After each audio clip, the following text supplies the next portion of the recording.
నమస్కారం జీవన రేఖ కార్యక్రమానికి స్వాగతం. ఇటీవల మహిళల్లో ఎక్కువగా ఇబ్బంది పడుతున్న సమస్య సంతానలేమి. ఇది ఒక పెద్ద సమస్యలా కనపడుతున్నా అందరికీ ఒకే కారణం ఉండకపోవచ్చు. ఎక్కువ మంది మహిళల్లో సంతానలేమికి కారణమవుతున్న థైరాయిడ్, అధిక బరువు, పీసీఓడీ, ఫెలోపియన్ ట్యూబ్స్ లో లోపాలు తదితర అంశాలపై మీ సందేహాలకు 49 సంతాన సాఫల్యత కేంద్రం నుంచి డాక్టర్ హారిక గారు మనతో పాటు లైవ్ లో సిద్దంగా ఉన్నారు. మరి దీనికి సంబంధించి మీకు ఎటువంటి సందేహాలున్నా కూడా నివృత్తి చేసుకోవాలి అనుకున్నట్లయితే వెంటనే స్క్రీన్ మీద కనిపించిన నంబర్స్ కాల్ చేయొచ్చు. మేడం నమస్తే. చాలా మందిలో సంతానలేమి ప్రాబ్లమ్స్ ఫేస్ చేస్తూ ఉన్నారు అని అంటూ ఉంటారు. అసలు సంతానలేమి అనేది ఎప్పటి నుంచి మీరు పరిగణలోకి తీసుకుంటారు మ్యారేజ్ అయిన తర్వాత? సో మ్యారేజ్ అయినాక 1 year వరకు కూడా వాళ్ళు అన్ప్రొటెక్టెడ్ ఇంటర్ కోర్స్ అంటే ఏం ప్రొటెక్షన్ యూజ్ చేయకుండా రెగ్యులర్ గా ఇంటర్ కోర్స్ లో పార్టిసిపేట్ చేస్తున్నా కూడా 1 year వరకు వాళ్ళు ప్రెగ్నెన్సీ రానట్టయితే మనం ఇన్ఫర్టిలిటీ అనేది అంటాం.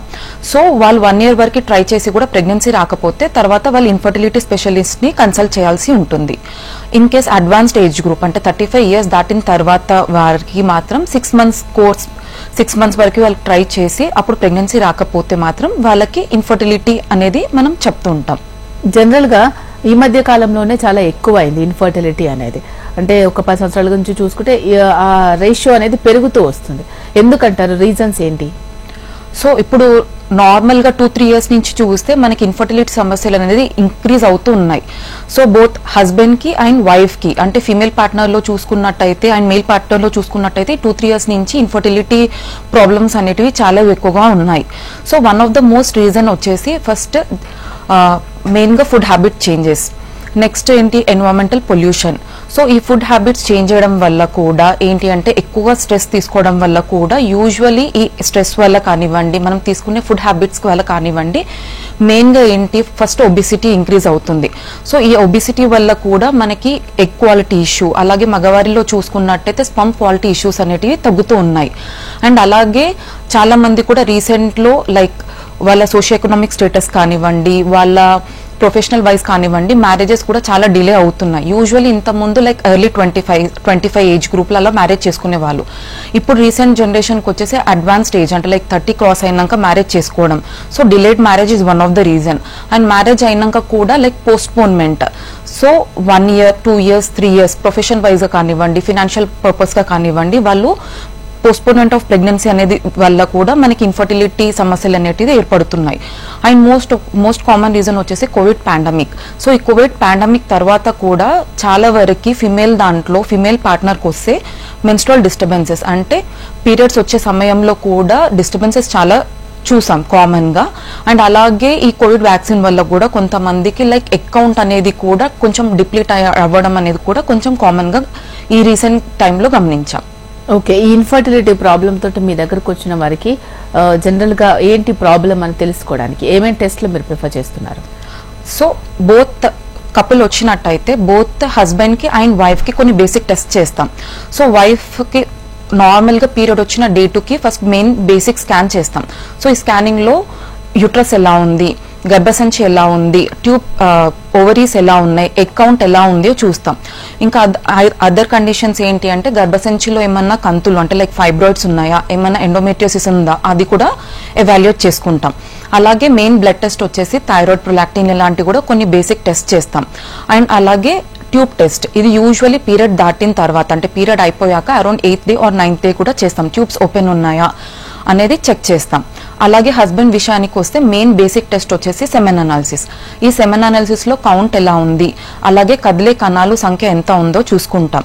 దాంట్లో ఏదైనా ప్రాబ్లం ఉన్నట్టయితే మనం advance test like hormone test, ultrasound ఇవన్నీ కూడా మగవారికి సజెస్ట్ చేస్తాం. ఓకే, ఆ ప్రాబ్లమ్స్ అన్ని రెక్టిఫై అవ్వడానికి ఎంత టైం పడుతుంది? వాళ్ళకి మెడికేషన్ ద్వారా సరిపోతుందా? అండ్ ఎక్సర్సైజెస్ కానీ ఇంకా ఎక్స్ట్రా టాబ్లెట్స్ యూజ్ చేయడం కానీ హెల్త్ హ్యాబిట్స్ చేంజ్ చేసుకోవడం కానీ ఇవన్నీ అవసరం అవుతుందంటారా? సో వాళ్ళ కండిషన్ బట్టి వాళ్ళ పారామీటర్స్ బట్టి డిపెండ్ అవుతుంది. In case husband semen analysis కొంచెం బార్డర్ లైన్ లో ఉంది అండ్ ఒకవేళ దాని కాజ్ అనేది ఐడెంటిఫై చేసాం లైక్ వారికోసిల్ ఉంది లేదా ఒబిసిటీ ఉంది అంటే అన్నప్పుడు మనం కొద్దిగా కౌంట్ ఇంక్రీజ్ చేయడానికి టాబ్లెట్స్ రూపంలో పెట్టొచ్చు. అలాగే అధికంగా బరువు ఉంటే మనం వెయిట్ రిడక్షన్ అనేది ప్లాన్ చేసుకున్నట్టయితే యూజువల్ వెయిట్ రిడక్షన్ తర్వాత స్పర్మ్ కౌంట్ అనేది కూడా కొద్దిగా నార్మల్ అయ్యే ఛాన్సెస్ ఉంది. అలా కాకుండా బేసిక్ స్టార్టింగ్ లోనే వాళ్ళ కౌంట్ అనేది చాలా డ్రాస్టిక్ గా తక్కువ ఉన్నప్పుడు కూడా మనం ఎంత ట్రీట్మెంట్ ఇచ్చినా ఇంప్రూవ్మెంట్ కావట్లేదు అన్నప్పుడు మాత్రం వాళ్ళకి అడ్వాన్స్ మెథడ్ లో త్వరగా ప్రెగ్నెన్సీ వచ్చేటట్టు ప్లాన్ చేయాలి.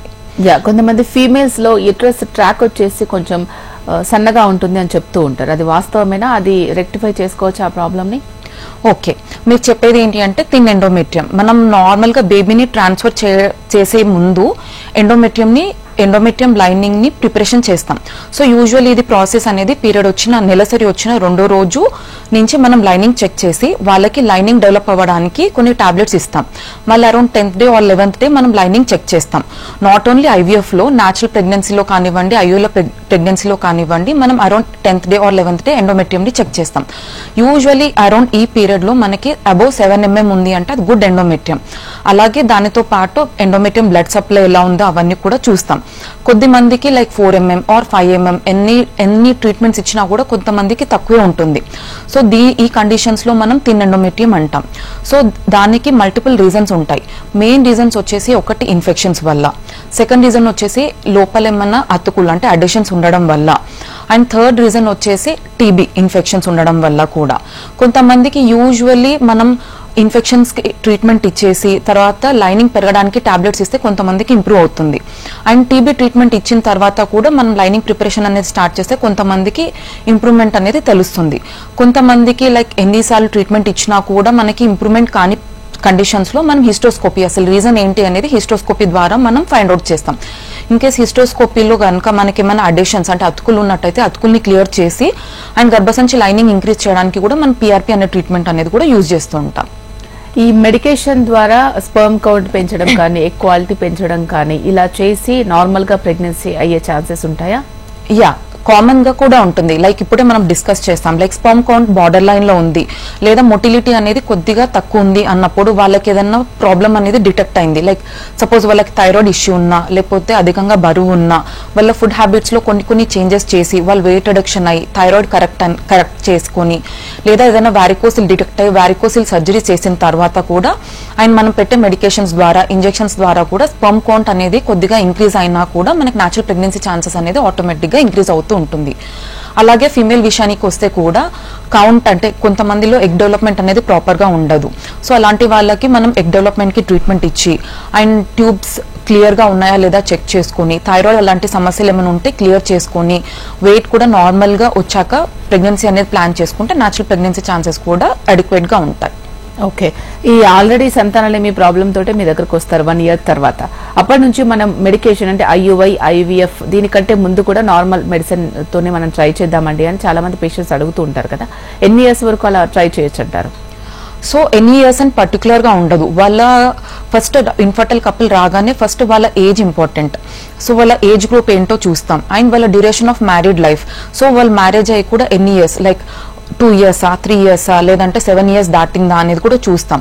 అండ్ వాళ్ళ పారామీటర్స్ అన్ని చెక్ చేసి దానికి అకార్డింగ్ గా మనం ప్లాన్ చేసాం. సపోజ్ మ్యారేజ్ వాళ్ళ age 30 years, marriage only 2 years అవుతుంది, ఫీమేల్ పార్ట్నర్ లో అన్ని టెస్ట్ నార్మల్ ఉన్నాయి, అలాగే హస్బెండ్ లో కూడా కొద్దిగా కౌంట్ అనేది తక్కువ ఉంది అంటే మనం కౌంట్ పెరగడానికి ట్రీట్మెంట్ ఇచ్చేసి అండ్ ఎగ్ డెవలప్మెంట్ కి మనం ట్రాకింగ్ చేసుకుంటూ న్యాచురల్ పద్ధతిలో అడ్వైస్ చేస్తాం. అలాగే ఒకవేళ 35 years దాటిన తర్వాత వచ్చినప్పుడు and 7 years married life complete అయ్యి ఆల్రెడీ వాళ్ళు ట్రీట్మెంట్ తీసుకున్నారు, లైక్ ఐఐ సైకిల్స్ కూడా ఫెయిల్ అయిన వాళ్ళకి మాత్రం అడ్వాన్స్ ట్రీట్మెంట్ లైక్ ఐవీఎఫ్ అనేది సజెస్ట్ చేస్తాం. ఓకే, ఈ ఐవీఎఫ్ అంటే ఏంటి? సో ఐవీఎఫ్ అంటే ఏంటి, నార్మల్ గా ఇన్ విట్రో ఫర్టిలైజేషన్ అంటారు. ఈ ఫర్టిలైజేషన్ ప్రాసెస్ అంటే ఏంటి అంటే మనకి ఫిమేల్ బాడీలో ఎగ్ స్పర్మ్ రెండు కలిస్తేనే మనకి బేబీ అనేది ఫామ్ అవుతుంది. ఈ ప్రాసెస్ ని మనం ఫర్టిలైజేషన్ అంటాం. ఇన్ విట్రో అంటే out side the body. So female బాడీలో కాకుండా మనం out side the body, so ఈ ఎగ్ ని స్పర్మ్ ని, ఎగ్ నేమో ఫిమేల్ బాడీ నుంచి కలెక్ట్ చేసుకొని మేల్ బాడీ నుంచి స్పర్మ్ ని కలెక్ట్ చేసుకొని ఈ రెండు కూడా మనం అవుట్ సైడ్ ద బాడీ అంటే ఆర్టిఫిషియల్ ల్యాబ్ లో మనం డిష్ లో ఈ స్పర్మ్ ని ఎగ్ ని మిక్స్ చేసి ఫర్టిలైజ్ చేస్తే ఆ ప్రాసెస్ ని మనం ఇన్ విట్రో ఫర్టిలైజేషన్ అంటాం. ఓకే, ఈ ఐవీఎఫ్ అనేది ఎవరికి చేస్తారు? సో ఐవీఎఫ్ అనేది మనకి కొన్ని కండిషన్స్ ఉంటాయి, లైక్ మేల్ పార్ట్నర్ కి అండ్ ఫీమేల్ పార్ట్నర్ కి. సో మేల్ పార్ట్నర్ విషయానికి వస్తే కౌంట్, మెయిన్ గా సెమెన్ అనాలిసిస్ అనేది బేసిక్ టెస్ట్ చేస్తాం. అందులో కనుక కౌంట్ అనేది మనకి చాలా తక్కువ ఉంది, లైక్ సపోజ్ 5 million 1 million అలానే ఉంది అన్నప్పుడు వాళ్ళకి యూజువల్ ఐవీఎఫ్ అనేది సజెస్ట్ చేస్తాం. అలాగే ఫీమేల్ పార్ట్నర్ కి వస్తే మెయిన్ గా అడ్వాన్స్డ్ ఏజ్ అంటే more than 35 years and egg count అనేది తగ్గుతూ ఉంది అండ్ అలాగే ఓవ్యులేషన్ డిజార్డర్స్ అంటే ఎగ్ అనేది ప్రాపర్ గా డెవలప్మెంట్ లేదు, ఎగ్ అనేది ప్రాపర్ గా రిలీజ్ అవ్వట్లేదు. అండ్ అదర్ కండిషన్స్ వచ్చేసి మనకి ఎండోమెట్రియోసిస్ అండ్ లేదా ట్యూబల్ బ్లాక్ అంటే రెండు వైపులా కూడా ట్యూబ్స్ బ్లాక్ ఉన్నప్పుడు, అండ్ కొన్ని జెనెటిక్ కండిషన్స్ లో, ఇలాంటి అన్ని కండిషన్స్ లో కూడా మనం ఐవీఎఫ్ అనేది సజెస్ట్ చేస్తాం. ఓకే, కాలర్ ఉన్నారండి అనంతపురం నుంచి గాయత్రి, మాట్లాడదాం. గాయత్రి, మీ డౌట్ ఏంటో అడగండి. మేడం నా పెళ్ళి 5 years అవుతుంది మేడం. ఓకే చెప్పండి అమ్మా, మీ ప్రాబ్లం చెప్పేసేయండి, టీవీ చూడొద్దు మీరు. లేదు మేడం, నాకు పెళ్ళి 5 years అవుతుంది మేడం. ఓకే, ఒకసారి హాస్పిటల్ చెక్ చేపించింటే మీకు పీసీఓడి ఉందమ్మా అనేసి 5 months ట్రీట్మెంట్ ఇస్తారు మేడం. ఓకే, బట్ ఇంతవరకు నాకు ప్రెగ్నెన్సీ అనేది నిలిచలేదు మేడం. ఓకే, థైరాయిడ్ టెస్టింగ్ చేపిస్తే నార్మల్ ఉంది అని చెప్పారు, ఓన్లీ మీకు పీసీఓడి ఉంది అని చెప్పారు మేడం. ఓకే. సో మీ హస్బెండ్ టెస్ట్ చేయించారమ్మా? చేసింటే నార్మల్ అని వచ్చింది మేడం. మీకు ట్యూబ్ టెస్ట్ కూడా అయిందా? ప్రాబ్లం మేడం, ట్యూబ్ టెస్ట్ కూడా అయిందా? ట్యూబ్ టెస్ట్ అయితే లేదు మేడం. ఆ మేడం చెప్పింది చేపిద్దామని, బట్ మాకు భయం అయ్యి చేపించుకోలేదు. ఓకే. సో ఒకటి ఏంటంటే ఫస్ట్ మీరు ట్యూబ్ టెస్ట్ కూడా చేయించుకోవాలమ్మా. అండ్ మీరే చెప్తున్నారు లైక్ పీసీఓడి ఉంది అని చెప్పేసి. సో యూజువల్లీ మనకి పీసీఓడిలో ఏం ప్రాబ్లం అవుతుంది అంటే ఎగ్ అనేది ప్రాపర్ గా డెవలప్ అవ్వద్దు, రిలీజ్ అవ్వద్దు. సో మీరేం చేయాలి అంటే ఒక ఇన్ఫర్టిలిటీ స్పెషలిస్ట్ దగ్గరికి వెళ్ళినట్టయితే వాళ్ళు ఒకసారి ట్యూబ్స్ కూడా టెస్ట్ చేస్తారు. ట్యూబ్స్ కూడా నార్మల్ ఉంది, మీ హస్బెండ్ కౌంట్ నార్మల్ ఉంది, మీ గర్భసంచి కూడా హెల్దీగా ఉంది అంటే మనం చిన్న ట్రీట్మెంట్ ఇవ్వచ్చు. లైక్ ఎగ్ డెవలప్మెంట్ కి ట్రీట్మెంట్ తీసుకొని ఎగ్ విడుదల అవుతుందా లేదా అనేది కూడా మనకు స్కానింగ్ ద్వారా తెలుస్తుంది. సో ఇలా ట్రీట్మెంట్ తీసుకుంటే మీకు ప్రెగ్నెన్సీ వచ్చే ఛాన్సెస్ అయితే గుడ్ ఉంటాయి.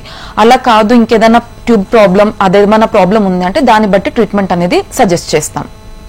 ఐవీఎఫ్ అనేది మనకు పీరియడ్స్ స్టార్ట్ అయిన తర్వాత ఎన్ని డేస్ కి స్టార్ట్ చేస్తారా సార్ ప్రాసెస్ అనేది?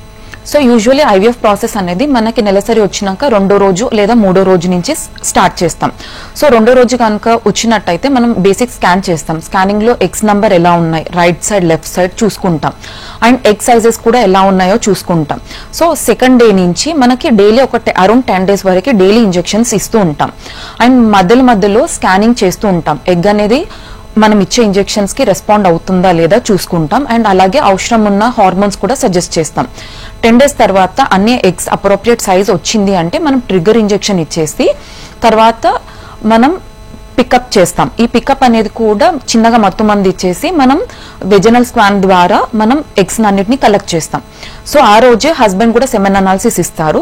సో ఎన్ని ఎగ్స్ వస్తే మనకి యూజువల్ ఒక్కొక్క ఎగ్ లోకి ఒక్కొక్క స్పర్మ్ ని ఇంజెక్ట్ చేసి మనం బేబీస్ ని ఫామ్ అయిన బేబీస్ అన్నిటిని మనం ఫ్రీజింగ్ పెట్టుకుంటాం. ఐవీఎఫ్ చేయడానికి యూటరస్ ఎలా ఉండాలి? సో మనకి ఐవీఎఫ్ చేయడానికి యూట్రస్ అనేది హెల్దీగా ఉండాలి. ఫస్ట్ మనం స్కానింగ్ చేసినప్పుడే ఫైబ్రాయిడ్స్ ఉన్నాయా, అడినోమైసిస్ ఉందా, లేదంటే లైనింగ్ ఎలా ఉంది అనేది మనం చెక్ చేసుకుంటూ ఉంటాం.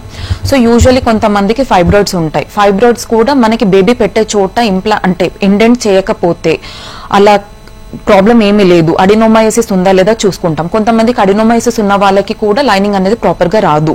అలాగే లోపల ఏమైనా అతుకులు ఉన్నాయా లేదా అనేది కూడా మనం బేసిక్ గా ఫస్ట్ స్కానింగ్ చేసి టెస్ట్ చేసుకుంటాం. ఇన్ కేస్ వాళ్ళకి ఏదైనా చిన్న ప్రాబ్లమ్స్ లైక్ పాలిప్స్ కానివ్వండి, ఫైబ్రాయిడ్ కానివ్వండి, లోపల ఏమైనా అడిషన్స్ ఉన్నట్టయితే వాళ్ళకి మనం పికప్ చేసుకున్న తర్వాత బిఫోర్ ఎంబ్రియో ట్రాన్స్ఫర్ మనం హిస్టోస్కోపీ ప్లాన్ అనేది చేస్తాం. లేదా ఏదైతే ట్రీట్మెంట్ ఉంటుందో, ఏదైతే ప్రాబ్లం డిటెక్ట్ అవుతుందో దానికి అకార్డింగ్ గా మనం ట్రీట్మెంట్ అనేది ఇస్తాం బిఫోర్ ఎంబ్రియో ట్రాన్స్ఫర్. ఓకే, అంటే సంతానలేమి ఉన్న వాళ్ళందరికీ కూడా ఐవీఎఫ్ అవసరం అవుతుందంటారా? సో ఇన్ఫర్టిలిటీ సమస్యతో బాధపడుతున్న ప్రతి ఒక్కరికి ఐవీఎఫ్ అనేది సజెస్ట్ చేయం. సో ఇన్ఫర్టైల్ కపుల్ కనుక మన దగ్గరకు వచ్చినట్టయితే వాళ్ళ టెస్ట్ బట్టి, వాళ్ళ మ్యారీడ్ లైఫ్ బట్టి, వాళ్ళ ఏజ్ బట్టి మనకు వాళ్ళ ప్రాబ్లం ఏంటో చూసుకుని దాన్ని బట్టి మనం ట్రీట్మెంట్ అనేది డిసైడ్ చేస్తాం.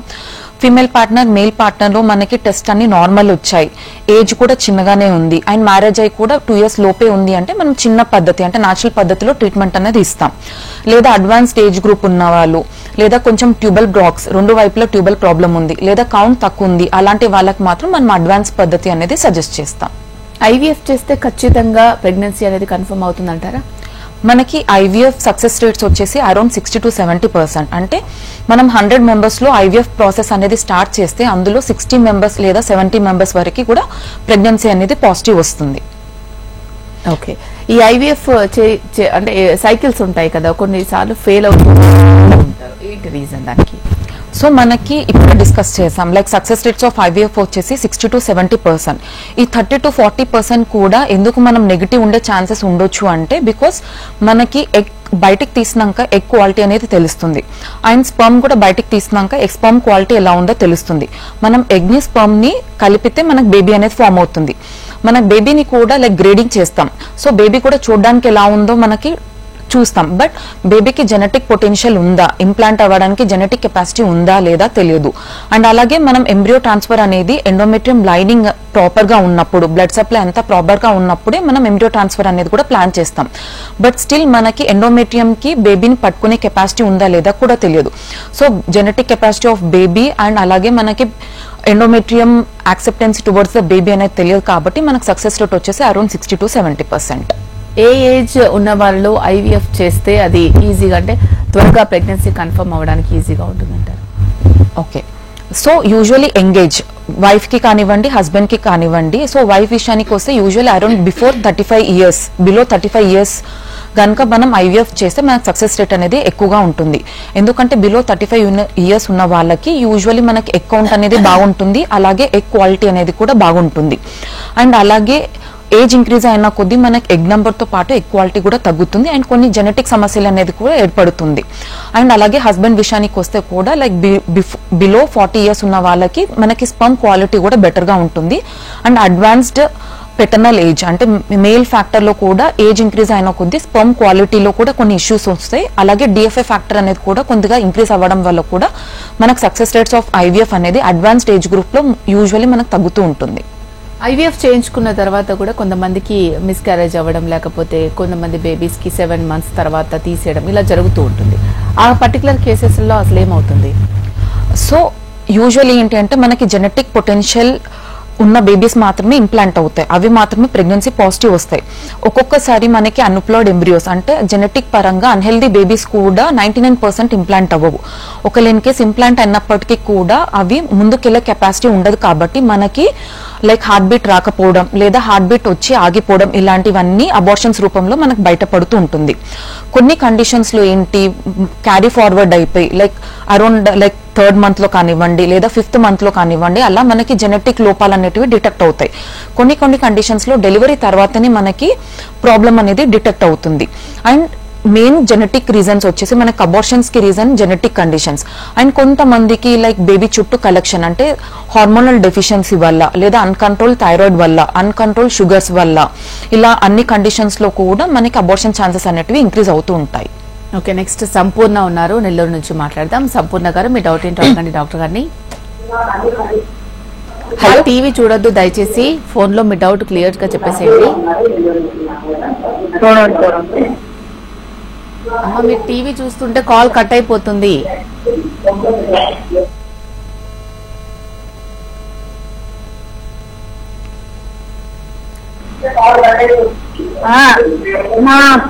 మా పాపకి ఇది తీసిపోవడం మేడం, PCOS. ఓకే, మీ పాప ఏజ్ ఎంతమా?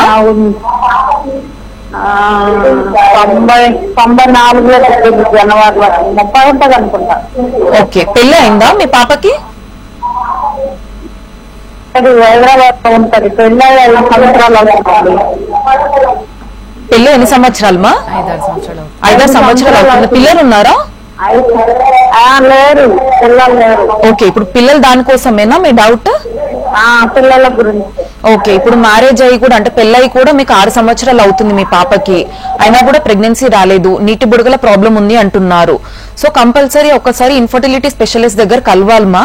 ఎందుకంటే తన ట్యూబ్స్ ఎలా ఉన్నాయి, వాళ్ళ ఆయన కణాల కౌంట్ ఎలా ఉంది, తన గర్భసంచి హెల్దీగానే ఉందా లేదా, ఎగ్ అనేది ప్రాపర్ గా డెవలప్ అవుతుందా లేదా, ఇంకేమైనా థైరాయిడ్ అలాంటి సమస్యలు ఏమైనా ఉన్నాయా లేదా అనేది చెక్ చేయించుకోవాలి.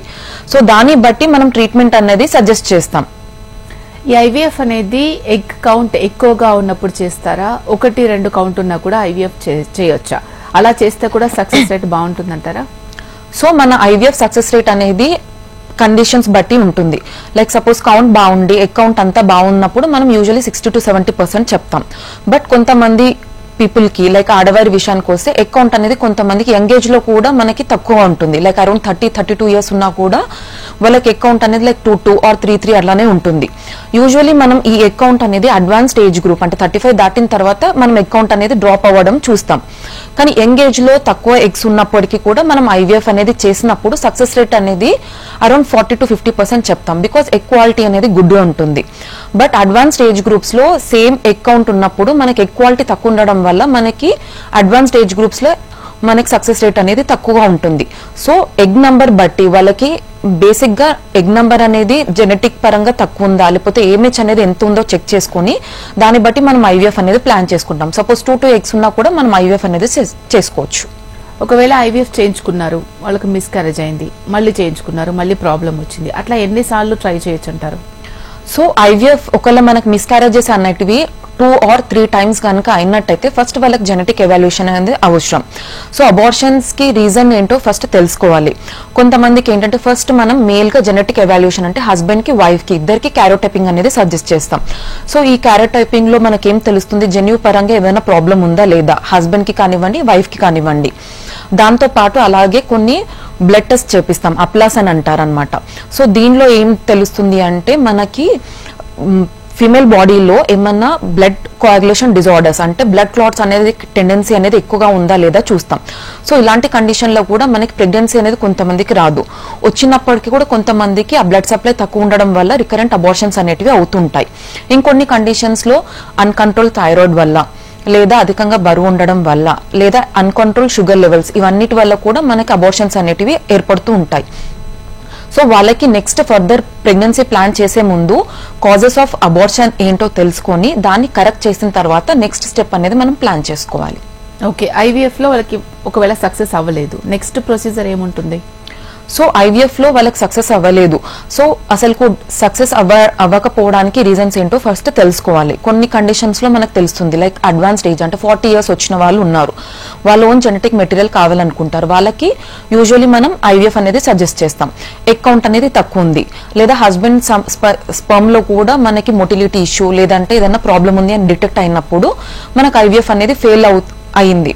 సో నెక్స్ట్ ప్రొసీజర్ కి వెళ్లే ముందు and compulsory once IVF fail అయితే నెక్స్ట్ కూడా కంపల్సరీ ఐవీఎఫ్ కి వెళ్ళాలి అనే ఇండికేషన్ ఏమి లేదు, వాళ్ళ ప్రాక్టీస్ బట్టి మనం నెక్స్ట్ ప్రొసీజర్ అనేది డిసైడ్ చేస్తాం. ఇన్ కేస్ వాళ్ళు నెక్స్ట్ టైం కూడా ఐవీఎఫ్ కి వెళ్ళినట్టయితే ఫస్ట్ మనం కొన్ని బేసిక్ టెస్ట్ చేసుకుని మళ్ళీ ఎగ్ క్వాలిటీ పెంచడానికి అలాగే స్పర్మ్ క్వాలిటీ పెంచడానికి అండ్ కొన్ని ఫర్దర్ అడ్వాన్స్ టెస్ట్ చేసిన తర్వాతే మళ్ళీ నెక్స్ట్ స్టెప్ కి మనం ప్రొసీడ్ అవ్వాల్సి ఉంటుంది. ఓకే, ఇక్సీ అంటే ఏంటండి? సో ఇక్సీ అంటే ఏంటి అంటే ఇంట్రాసైటోప్లాస్మిక్ స్పర్మ్ ఇంజెక్షన్ అంటారు. సో నార్మల్ గా మనం ఎగ్ ని స్పర్మ్ ని బయట డిష్ లో వేసి ఫర్టిలైజేషన్ అనేది మనకు బయట జరుగుతుంది. సో ఈ ప్రాసెస్ ని మనం ఇన్ విట్రో ఫర్టిలైజేషన్ అంటాం. సో ఇక్సీకి డిఫరెన్స్ ఏముంటుంది అంటే స్పర్మ్ ని మనమే తీసుకొని ఎగ్ లోపలికి అంటే ఎగ్ సెల్ లోపలికి మనం ఇంజెక్ట్ చేస్తే దాన్ని ఇక్సీ అంటారు. అంటే ఇంట్రాసైటోప్లాస్మిక్ స్పర్మ్ ని మనం లోపలికి ఇంజెక్ట్ చేస్తున్నాం.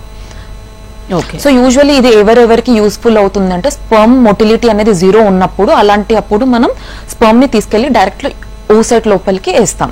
ఓకే, ఈ ఇక్సీ ద్వారా చేసిన కన్ఫర్మేషన్ అంటే ప్రెగ్నెన్సీ కన్ఫర్మేషన్ ఎంతవరకు ఉంటుంది? దీని సక్సెస్ రేట్ బాగుంటుందా? సో ఇక్సీకి ఐవీఎఫ్ కి పెద్దగా డిఫరెన్స్ ఉండదు, మనకు రెండిట్లో కూడా సక్సెస్ రేట్ అనేది వచ్చేసి మనకు 60 to 70% ఉంటుంది. ఓకే, ఏ ఏజ్ వరకైనా కూడా ఇక్సీ చేయొచ్చు అంటారా? ఏ ఏజ్ వారికైనా కూడా మనం ఇక్సీ అనేది పర్ఫామ్ చేసుకోవచ్చు. బట్ హస్బెండ్ యూజువల్లీ మనం ఇన్ఫర్టిలిటీ ట్రీట్మెంట్ అనేది కూడా మగవారికి అరౌండ్ 55 years దాటిన తర్వాత చెయ్యం, అలాగే ఆడవారికి కూడా 50 years క్రాస్ అయింది అంటే మనం ఐవీఎఫ్ అనేది ప్రాసెస్ స్టార్ట్ చేయం. ఓకే, స్పర్మ్ కౌంట్ తక్కువగా ఉంది అండ్ మొటిలిటీ కూడా చాలా తక్కువగా ఉంది అని అన్నప్పుడు ఐవీఎఫ్ సజెస్ట్ చేస్తారా, ఇక్సీ సజెస్ట్ చేస్తారా? యూజువల్లీ ఇక్సీ సజెస్ట్ చేస్తే వాళ్ళకి బెటర్ ప్రెగ్నెన్సీ రిజల్ట్స్ ఉంటాయి. ఎందుకంటే మొటిలిటీ తక్కువ ఉన్నప్పుడు మనం ఎగ్ ని స్పర్మ్ ని డిష్ లో వదిలేసినా కూడా ఒక్కొక్కసారి మొటిలిటీ ఇష్యూ వల్ల స్పర్మ్ వచ్చేసి ఎగ్ లోపలికి వెళ్ళదు. అలాంటి కండిషన్ లో మనం ఇక్సీ చేస్తే ఫర్టిలైజేషన్ రేట్ అంటే బేబీ ఫార్మేషన్ అయ్యే రేట్ కూడా సక్సెస్ గా ఉంటుంది కాబట్టి మనం ఇక్సీ అనేది ప్రిఫర్ చేస్తాం. ఓకే, ఈ ప్రొసీజర్ కి ఎంత టైం పడుతుంది? ఇన్ పేషెంట్ ఉండాల్సిన అవసరం ఉంటుందా? ఇన్ పేషెంట్ ఏం అవసరం లేదు. యూజువల్లీ మనం ఐవీఎఫ్ చేసిన రోజే ఎగ్ ని స్పర్మ్ ని కలెక్ట్ చేసిన రోజే ఇక్సీ చేస్తాం. జస్ట్ ఎగ్ ని కలెక్ట్ చేసుకున్న తర్వాత హస్బెండ్ సెమెన్ అనాలిసిస్ ఇస్తారు. స్పర్మ్స్ ని కలెక్ట్ చేసుకుని స్పర్మ్స్ ఏవైతే బెస్ట్ స్పర్మ్స్ ఉన్నాయో ఆ టెక్నిక్ ద్వారా మనం సెలెక్ట్ చేసుకుని ఎగ్ ని స్పర్మ్ ని స్పర్మ్ తీసేసుకొని మనం ఎగ్ లోపలికి ఇంజెక్ట్ చేస్తాం. సో ఇది సింపుల్ డే కేర్ ప్రొసీజర్ ఇది. ఓకే, చాలా ప్లేసెస్ నుంచి వస్తూ ఉంటారు. హైదరాబాద్ లో వాళ్ళకు ఉండడానికి అకామిడేషన్ కూడా ఉండదు కొంతమందికి. సో వేరే డిస్ట్రిక్ట్ నుంచి వచ్చిన వాళ్ళు ఈ ప్రొసీజర్ ఒకవేళ ఐవీఎఫ్ కానీ IUI కానీ ICSI కానీ చేయించుకోవాలి అంటే ఎన్ని డేస్ స్టే చేయాల్సిన అవసరం ఉంటుంది? అట్లా ఏమన్నా ముందే ప్లాన్ చేసుకోవాలా దానికి? సో యూజువల్లీ వాళ్ళకి కంపల్సరీ హాస్పిటల్లో అడ్మిట్ అవ్వాల్సిన అవసరం లేదు. వాళ్ళు డైలీ హాస్పిటల్కి వచ్చేసి ఇంజెక్షన్స్ తీసుకుంటే సరిపోతుంది. యూజువల్లీ ఇది హాస్పిటల్కి వచ్చి ఎందుకు ఇంజెక్షన్ అని చెప్తామంటే ఇది కోల్డ్ చైన్ సిస్టమ్ అనమాట.